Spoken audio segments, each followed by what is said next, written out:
عامر ہمیشہ اپنی والدہ کی نصیحت ایک کان سے سن کر دوسرے کان سے نکال دیتا۔ سب گھر والے اس کی اس عادت سے بہت تنگ تھے۔ وہ گھر کی ساری جمع پونجی اپنے نشے کی بری عادت میں صرف کر دیتا۔ اس کا ایک ہی بھائی عمران تھا جو بہت محنتی تھا۔ عامر کے والد 3 سال پہلے وفات پا گئے۔ ان کی وفات کے بعد عمران نے اپنی تعلیم ادھوری چھوڑ کر گھر کا خرچہ سنبھال لیا۔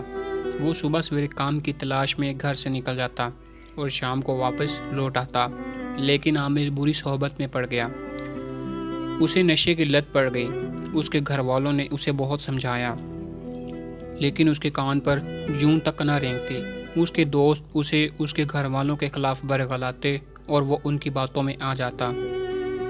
ایک روز عامر نشہ کر کے رات کو دیر سے گھر پہنچا اور چلا کر اپنی والدہ سے کھانا مانگا تو اس پر اس کی والدہ نے کہا، عامر بیٹا گھر میں کچھ کھانے کو نہیں ہے۔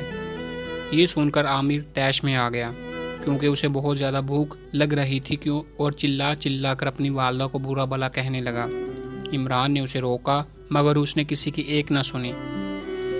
عمران نے اس کے منہ پر تھپڑ مارا۔ ان کی والدہ یہ سب دیکھ کر بلک بلک کے رو رہی تھی۔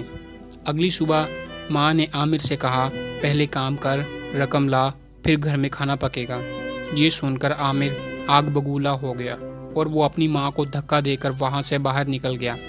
جب وہ اپنے دوستوں کے پاس پہنچا تو اس کے پاس پیسے نہ ہونے کی وجہ سے اس کے ساتھ دوست اس سے جھگڑا کرنے لگے اور اسے اتنا مارا کہ وہ زخمی ہو کر زمین پر گر پڑا۔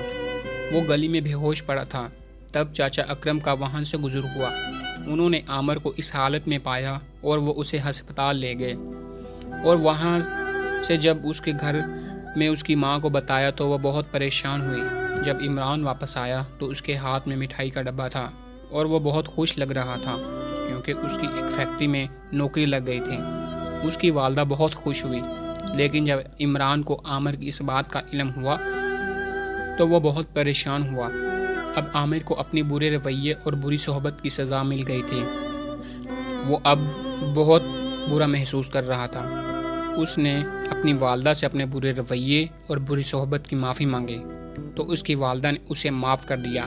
کچھ دن بعد عامر نے ایک سرکاری اسکول میں داخلہ لے لیا۔ اب عامر دل لگا کر پڑھائی کرنے لگا۔ وقت کے ساتھ ساتھ ان کے گھریلو حالات اچھے ہونے لگے، اور اسی لیے کہتے ہیں کہ بری صحبت کا برا نتیجہ ہوتا ہے۔